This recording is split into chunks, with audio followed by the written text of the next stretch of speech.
चुप रहने का कोई भी मौका नहीं छोड़ना चाहिए। मौन एक सच्चा मित्र है जो कभी विश्वासघात नहीं करता। सिर्फ मौन ही ईश्वर की भाषा है, बाकी सब खराब अनुवाद है। मौन बातचीत की महान कलाओं में से एक है। मौन सबसे बढ़िया संदेशवाहक है। मौन शब्दों से कहीं अधिक बात करता है। मौन शक्ति का स्रोत है। ये कुछ चीज़ें जो मैंने अभी आपको बताई हैं, ये महान लोगों के द्वारा मौन, साइलेंस या चुप्पी के बारे में कही गई फेमस कोट्स हैं। क्या आपको कभी ऐसा लगता है कि आपकी बातें आपको परेशानी में डाल रही हैं?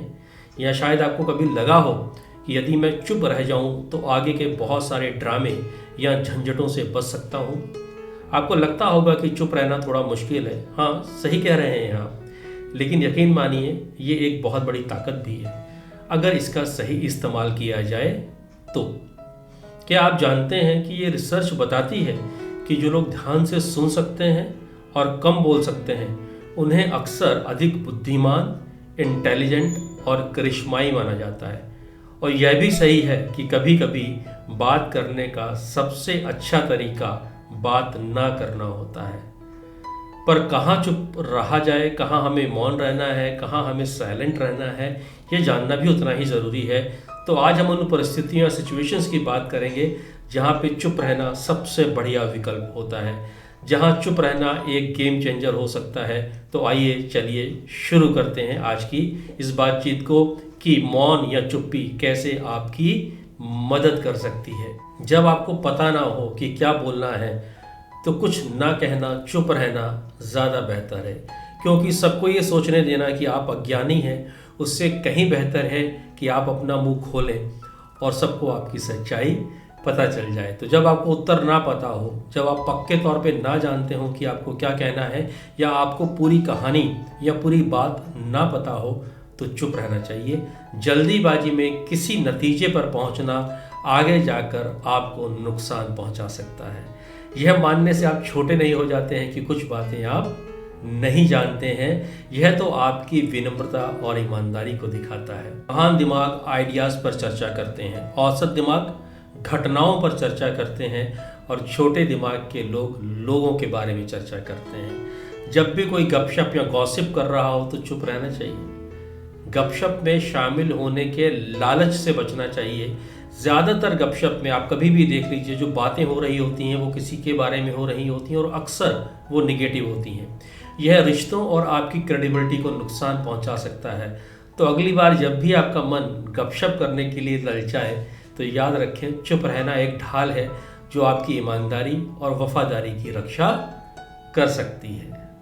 जब कोई आपको अपनी बात पूरी ना करने दे तो चुप हो जाना चाहिए, क्योंकि वो वैसे भी आपको सुनने में इंटरेस्टेड नहीं है। तो ऐसे में बोलने से आपके शब्दों की कोई कीमत नहीं रह जाती है। अधिकांश लोग समझने के इरादे से सुनते ही नहीं हैं। वो तो इस बात का इंतज़ार कर रहे होते हैं कि आप अपनी बात ख़त्म करें और वो आपको उसका जवाब दें। जब आप बस किसी पल का आनंद ले रहे हों, तो ऐसे में उस पल का आनंद लेने का सबसे अच्छा तरीका है चुप रहना और उसे महसूस करना।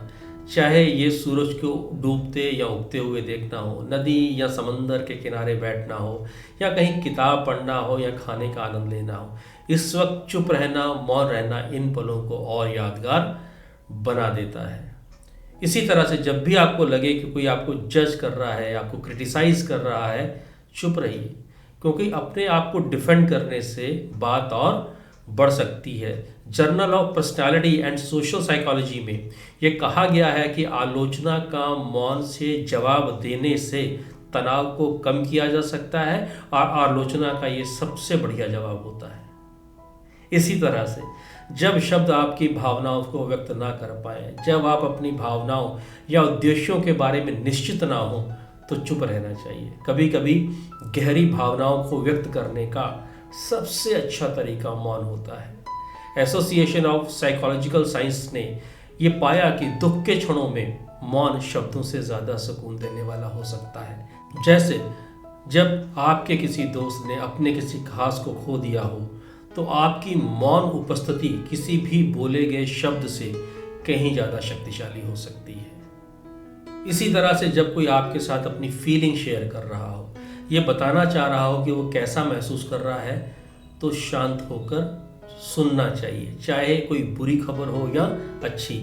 ऐसे में चुप रहना और सुनना हमेशा बेहतर होता है, क्योंकि कभी कभी बीच में बोलने से सामने वाले की भावनाओं का बहाव रुक जाता है। ऐसे में उसके साथ सहानुभूति रखें। कभी कभी बोलने की ज़रूरत होती भी नहीं है। अक्सर बिना कहे भी सबकी बात सुनना रिलेशनशिप को बनाने और बचाने में मददगार होता है। तो अगर आपकी चुप्पी रिश्तों को बचा सकती है तो चुप रहिए। इसी तरह से जब आप बहुत क्रोधित हो, गुस्से में हो, तो चुप रहें, वरना आप अपनी ज़िंदगी का सबसे अच्छा भाषण देंगे जिस पर आपको ज़िंदगी भर पछतावा होगा। जब आप गुस्से में होते हैं या किसी से बहस कर रहे होते हैं तो चुप रहने की कोशिश करनी चाहिए। ये थोड़ा मुश्किल काम है लेकिन बहुत ज़रूरी है, क्योंकि गुस्से की गर्मी में हमारी जीभ हमारे दिमाग से ज़्यादा तेज चलती है। जब भावनाएं उबाल पर होती हैं तो ऐसी बातें मुंह से निकल जाती हैं जिसका बाद में हमें पछतावा होता है। इससे बचने के लिए एक क्लासिक सलाह हमेशा दी जाती है कि बोलने से पहले 10 तक की गिनती गिनें या गहरी सांस लें। इससे आप शांत हो जाते हैं और सही तरीके से सोच पाते हैं।